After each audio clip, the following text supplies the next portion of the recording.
Test, test. Salut la team. Incroyable, il est 11h33. Je suis dans ma voiture parce que il y a toute ma famille qui dort actuellement et les murs sont pas très isolés. Du coup, je suis sorti pour aller dans le garage, dans la voiture, en claquette, pour enregistrer ce podcast de manière plutôt chill en ce dimanche soir. On est quel jour? Tiens, on est le 11 septembre 2022. Et voilà, je fais ce petit podcast. Je suis dans un mood assez détendu. C'était une journée assez pas mal, je veux dire. L'après-midi était un peu tendu. J'étais dans une mauvaise vibe, mais franchement, en fin de soirée et tout, excellent. Donc nice. Et donc je suis chaud pour faire ce podcast. Sans plus tarder, on va entrer dans le vif du sujet. Je voulais parler des calories. Et plus spécifiquement du fait de compter ses calories. Donc moi, ça faut savoir, ça fait 3 ans, peut-être un peu moins, que je compte mes calories tous les jours. Et qu'est-ce que ça veut dire compter ses calories? Ça veut dire tout simplement que dès que tu manges quelque chose, tu regardes sur le paquet en fonction de la quantité que tu as mangé, les calories que tu as ingérées.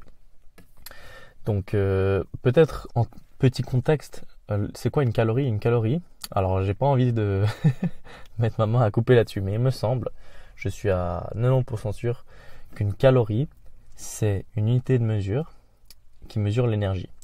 Et c'est l'énergie nécessaire pour réchauffer 1 litre d'eau de 1 degré. Donc, c'est-à-dire avec une calorie, si tu prends 1 litre d'eau et tu mets une calorie dans ce litre d'eau, ce litre d'eau va monter de 1 degré Celsius. Voilà la beauté du système international qu'on a tous vu en physique. Et en fait, du coup, on utilise les calories pour mesurer l'énergie qu'on brûle et aussi l'énergie dont on a besoin. On dit qu'un humain moyen, je crois que c'est 2000 calories par jour. Et donc, en fait, pour gagner ou pour perdre du poids, c'est très simple. Si tu prends du poids, ça veut dire que tu manges plus de calories que ce que tu dépenses. Et si tu perds du poids, ça veut dire que tu manges moins que ce que tu as besoin. Et ben, dans ce dernier cas, ton corps, en fait, puisqu'il n'a pas assez de calories quand tu manges, il va aller puiser son énergie dans le gras notamment. Voilà pour la petite brève introduction sur les calories. Tout ça, c'est des trucs que on entend, enfin perso, que j'entends tous les jours depuis des années. Mais il y a encore plein de fausses idées dans la population générale. C'est pour ça que je pense que c'est pas plus mal de le rappeler. Ça veut dire d'ailleurs que théoriquement tu peux manger que du chocolat et perdre du poids quand même. Mais ça veut pas dire qu'il n'y a pas d'autres conséquences pour la santé. Parce que forcément, si tu manges du chocolat et que tu perds du poids, tant mieux, tu vas perdre du poids. Mais derrière, il y aura trop de sucre. Tu n'auras pas d'autres apports nutritifs que d'autres aliments auraient eu, etc., etc. Mais pour perdre du poids, c'est juste calories ingérées versus calories consommées. Donc voilà. Ça, c'est la petite introduction par rapport à ce que c'est une calorie et comment ça fonctionne. Maintenant, comment est-ce que moi j'ai commencé à compter les calories? En fait, j'avais shout out Eric Flag, qui est un influenceur de sport, et j'avais regardé cette vidéo. Enfin, c'est plutôt mon pote qui avait regardé une vidéo sur Eric Flag qui parlait du fait de compter ses calories. Et il expliquait que, cette vidéo expliquait que si tu avais un objectif sportif, c'était nécessaire de compter ses calories. Et au début, moi, j'avais regardé la vidéo parce que mon pote me l'avait recommandé. Il était en mode, ouais, vas-y, il faut que tu regardes et tout, c'est hyper important. Et j'étais en mode, vas-y, flemme. Pas trop flemme, mais je comprenais pas trop la plus-value. Et en fait, c'est mon pote qui a commencé à compter les calories. Et donc, j'ai un peu suivi par mimétisme.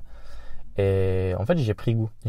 Et en plus, mes performances sportives ont suivi, mes objectifs physiques ont suivi. Et en fait, j'ai réalisé l'importance de compter ses calories. Donc, pour détailler un peu plus comment je compte, au début, dès que je mangeais un truc, je le mettais dans le tableau. Donc c'était assez fastidieux, c'est-à-dire genre je sais pas, moi je mangeais une biscotte, Et donc j'allais dans le tableau, parce que ce que j'ai oublié de dire, c'est que c'est sous forme d'un tableau Excel. Et en fait, il y a une liste d'aliments qui sont un peu pré-remplis.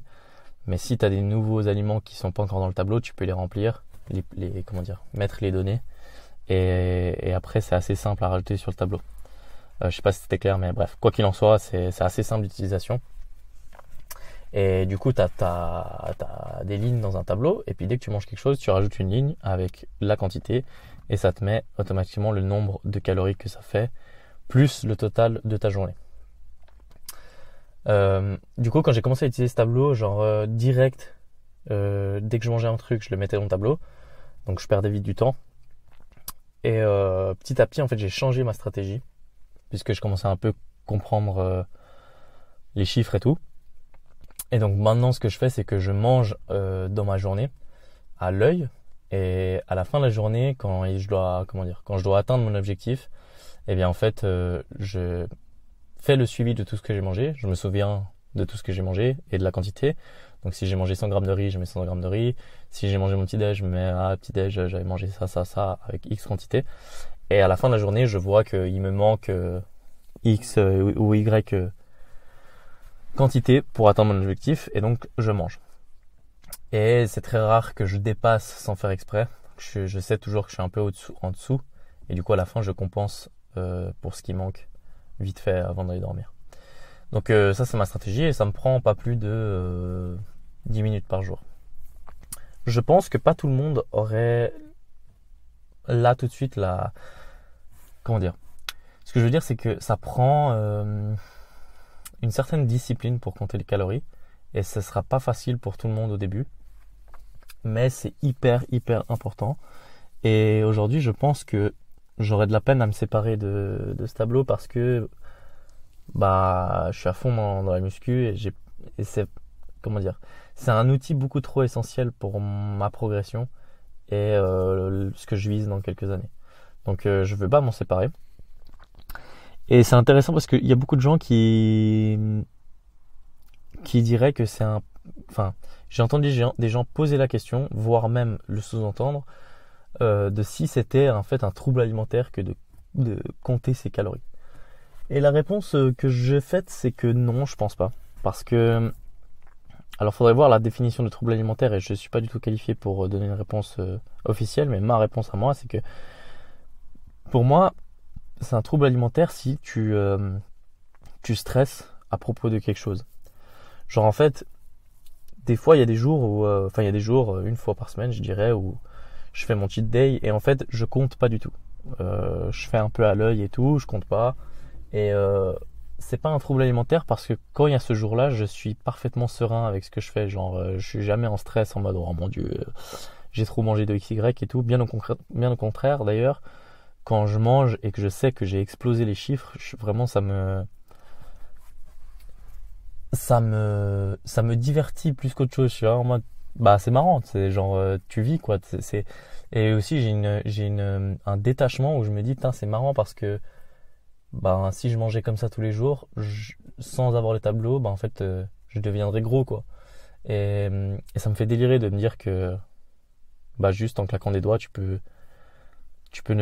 perdre le contrôle. Mais c'est pas du stress, c'est vraiment du divertissement, j'ai envie de dire. Mais bref, je pense que c'est assez clair comme ça. Donc je pense que c'est pas malsain, et donc je dirais que c'est pour ça que c'est pas un trouble alimentaire.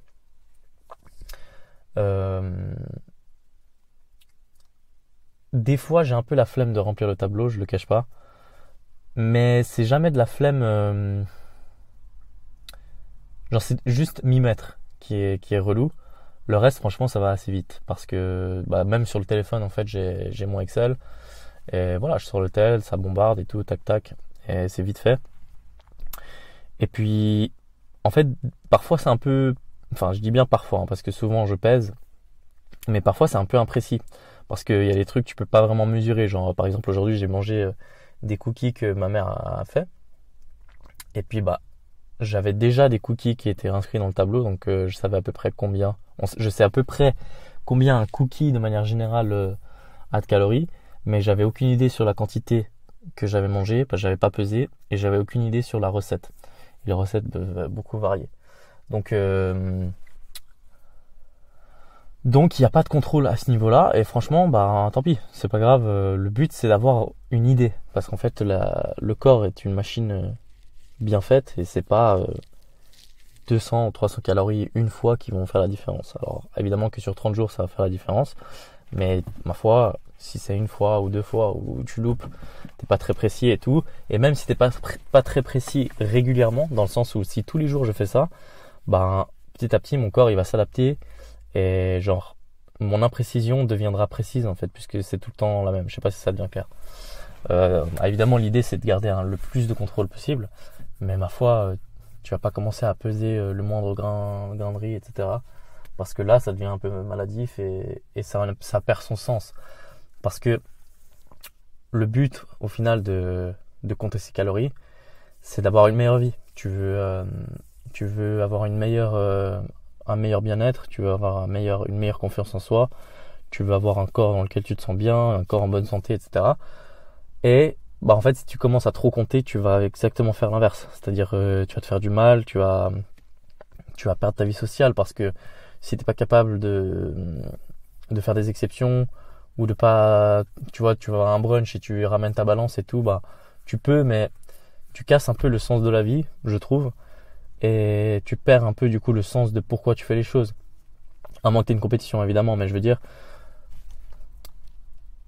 euh, le but, en fait, la bottom line, si vous me permettez l'expression anglaise, c'est qu'il faut concilier praticité et, et efficacité en fait. Et je pense qu'il faut garder le plus de contrôle possible sans devenir un nazi, et sans devenir fou en fait. Voilà, tout simplement. Et je pense que j'ai fait ça assez bien. Euh, donc, euh, donc je suis assez content à ce niveau. Euh,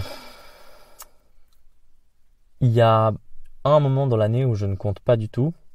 Enfin, deux moments plutôt. C'est pendant les vacances d'été, quand je pars en voyage, parce que bah, ça devient tout simplement impossible. Je vais commencer à saouler tout le monde. Je pourrais franchement, mais c'est aucun plaisir. C'est un peu ma pause et tout. Et ce que je fais attention, c'est quand même les protéines. Je m'assure de manger assez de protéines. Et le reste, franchement, j'ai une très vague idée, mais ça m'est égal. Parce qu'une semaine sur l'année, ça va rien changer. Et, et c'est cool aussi de pouvoir manger ce que tu veux et passer du temps avec tes proches et manger ce qu'ils mangent, etc. en fermant les yeux. Un autre moment, c'est à Noël, où là, c'est exactement le même principe. Ma foi, tu manges et tu t'en fous, tu vois, c'est le jeu, et c'est les fêtes. Et c'est pas, comment dire, quand je dis c'est les fêtes, c'est pas du tout une excuse en mode vas-y, je m'autorise, petit plaisir coupable et tout. Bien au contraire, c'est en mode bah je suis très content et tout.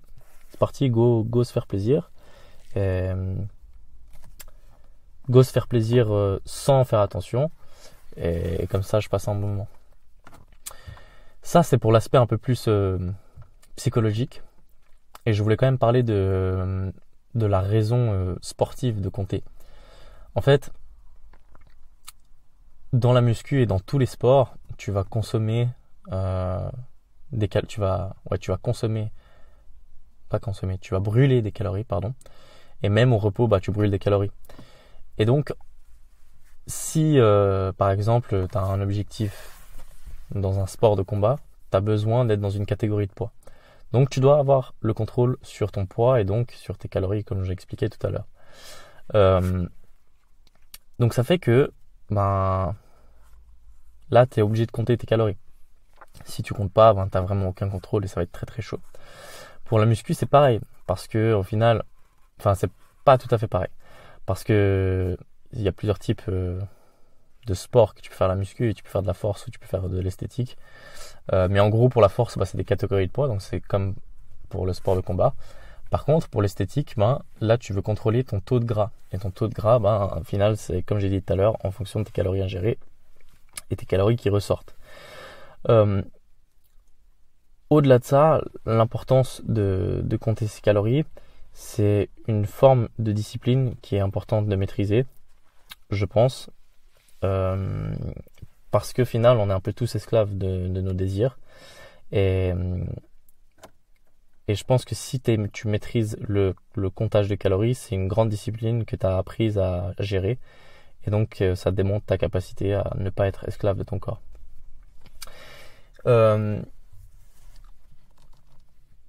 Est-ce qu'il y avait autre chose que je voulais dire par rapport à ça? Très certainement. Il y avait encore un autre truc, c'est que dans notre société aujourd'hui, on veut mettre en avant le fait d'accepter son corps, le body positivity et tout. Et dans un certain sens, c'est important. C'est important parce que j'imagine qu'il y a beaucoup de gens qui sont pas bien dans leur peau, et alors qu'ils ne devraient pas l'être. Il y a des gens qui sont très bien et qui sont en bonne santé et tout, qui n'arrivent pas à s'accepter, et ça, c'est un problème. Par contre, je pense qu'on a poussé un peu le bail trop loin. C'est que, à mon sens, il y a des gens qui sont dans un extrême, que ce soit trop fin ou trop épais. Et je pense que c'est un problème. Même scientifiquement, c'est un problème d'avoir un IMC déséquilibré. Donc l'IMC, c'est l'indice de masse corporelle, et c'est un calcul en fait qui te dit à quel point tu es en sous-poids ou en surpoids. Et en fait, moi, donc aujourd'hui je pèse 80 kilos, et fut un temps je pesais 56 kilos, et j'étais donc en sous-poids. Et le truc, c'est que je pensais manger beaucoup. Je pensais que je mangeais beaucoup et que c'était juste mon corps qui était fait comme ça et que je prenais pas de poids. Mais sauf que c'est faux, je ne mangeais simplement pas assez. Et si je ne mangeais pas assez, c'est parce que je ne comptais pas. Donc c'est aussi pour ça que c'est hyper important, c'est que tu peux pas te surprendre, tu peux pas être surpris d'avoir un certain type de corps si tu ne comptes pas la nourriture que tu ingères. Et dans mon cas, c'était parce que j'étais trop maigre et je le vivais pas trop mal. Mais c'est fou comme il y avait l'ignorance de moi et de ceux qui m'entouraient, c'est fou, il mange à fond et tout, et pourtant il prend rien. Alors qu'en fait, c'est juste on voulait pas faire l'effort, de compter. Et je pense qu'il y a des gens qui sont dans l'autre extrême, forcément, où c'est pareil. Ils ne se rendent pas compte, ils disent pourtant je fais attention et tout. Sauf que non. Si tu prends du poids, c'est que tu manges trop. Et si tu manges trop, c'est parce que tu comptes pas. Et si c'est un problème, c'est parce que c'est un problème de santé. Moi, j'étais trop maigre pour ma santé. Et il y a des gens qui sont trop obèses. Je sais pas si c'est le terme technique, mais trop en surpoids pour leur santé. Et je pense que si on nous apprenait à un peu mieux maîtriser le concept de la calorie et le concept de la nutrition, je pense que ça pourrait faire beaucoup de bien à beaucoup de gens. Non seulement pour comprendre eux-mêmes leur corps, mais aussi pour comprendre les Instagrammeurs. Comment ça se fait qu'il y a des gens qui arrivent à devenir très secs, comment ça se fait qu'il y a des gens qui arrivent à perdre du poids très très vite pour un rôle qu'ils vont jouer dans un film, etc. Je pense que pour la sagesse générale des gens et pour leur santé physique et mentale, c'est une excellente chose qu'on devrait apprendre, notamment à l'école. Voilà. Donc je pense que la conclusion que je veux faire par rapport au fait de compter ses calories, c'est quelque chose que je recommande à tout le monde, sportif ou pas. Faire l'expérience, même un mois, pour comprendre un peu qu'est-ce que tu manges. Comprendre que 300 calories d'un Big Mac, c'est pas 300 calories de riz, et que tu vas pas avoir la même chose, tu vas pas avoir la même satiété, tu vas pas avoir la même distribution d'énergie. Et en fait, comme tout, si tu veux progresser dans quelque chose, il faut mesurer ce que tu fais. Et si tu mesures pas tes calories, en fait, tu vas jamais pouvoir progresser autant sur le plan physique, donc sur ton corps, que mental, c'est-à-dire ta relation avec la nourriture et ton corps. Donc je pense que c'est important de compter. Et comme j'ai dit, ne serait-ce par curiosité. Voilà. Oui, autre point, c'est aussi par rapport au fait d'avoir des enfants. Parce que du coup, quand tu comprends qu'une pomme, ça a entre 60 et 100 calories, et que, je sais pas moi, ton Kinder Pingui il a 240 calories, tu comprends un peu mieux ce que tu es en train de donner à ton enfant, et ce qui va l'aider à devenir une personne de meilleure qualité sur le plan physionomique, bien sûr. Quoique, même aussi psychologique. mais voilà. En tout cas, j'espère que que c'était un peu intéressant à écouter et d'en découvrir un peu plus sur mon histoire par rapport à ce tableau. Et quoi qu'il en soit, je vous encourage à aller voir cette vidéo d'Eric Flag. Je crois qu'elle s'appelle Comment prendre de la masse. Donc voilà, allez la voir et lâchez un énorme like, force à Eric Flag. Et voilà, en tout cas, je vous remercie d'avoir écouté ce court podcast. Et moi, du coup, je vous dis à la prochaine pour un nouvel épisode. Vas-y, à bientôt, ciao, bye,